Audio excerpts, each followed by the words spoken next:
what is the scoop up in San Francisco with Debo and Lance? I keep saying over and over again. Yeah. Week 1, it's Lance's team. Jimmy G was told, don't even show. You're excused from showing.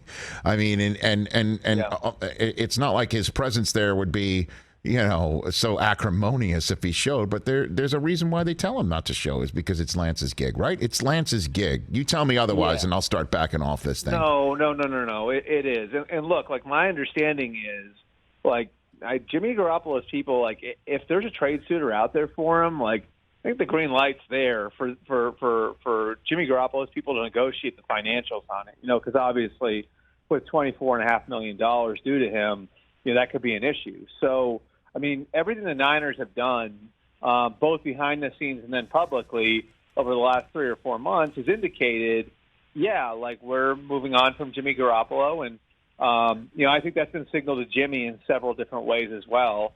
Now when it comes to the question of whether or not Lance is ready, that's a different question, and I think it's going to be interesting to watch where this goes. I would say there was a fair amount of retooling that had to happen mechanically with Lance because he's not the most natural thrower of the football. So the Niners had to work with him on a bunch of different stuff and sort of rebuild some stuff in his game.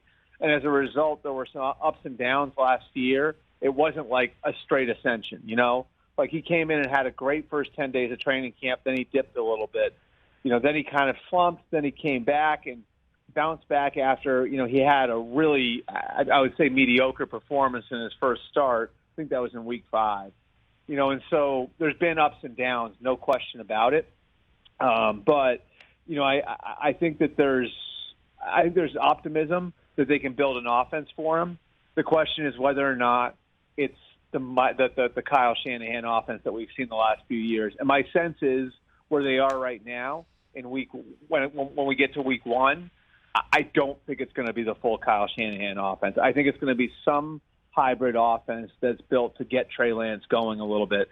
And, that's fine. I think that's sort of kind of where he is developmentally. We knew he was raw coming out of North Dakota State. And, of course, Kyle's been down this road before. I mean, it's sort of what he had to do in Washington for Robert Griffin about a decade ago. Yeah, I mean, can you imagine if Lance gets the throws down? I mean, because you could basically say that, all due respect, they were running a limited Shanahan offense with Garoppolo too. I mean, right. Like there were throws that I'm sure Shanahan would love to have in his offense that Garoppolo couldn't make, and Garoppolo had so many problems throwing over the middle and between the hashes. My goodness gracious! And so he freelanced more than Kyle would like to. I mean, I can tell you that for a fact. Jimmy did a lot of great things, but they definitely. I mean, there's part of the reason why. Part of the reason why they traded up and they went and got Trey Lance is because they wanted to raise the ceiling at the position. And look, like, Kyle's had quarterbacks that are pretty good, not great before, and he's been beaten on the biggest stage by great quarterbacks. I mean, think about his own experience, and I know that this really has affected their decision making at that position. In the Super Bowl as the offensive coordinator of the Falcons, Kyle coached his ass off for 2.5 quarters, and Tom Brady made it not matter. A few years later, he's the head coach of the Niners. They're in the Super Bowl, and the Niners outcoach, out everything the Chiefs for 3.5 quarters, and Patrick Mahomes makes it not matter. So, a big piece of this was raising the ceiling at the position.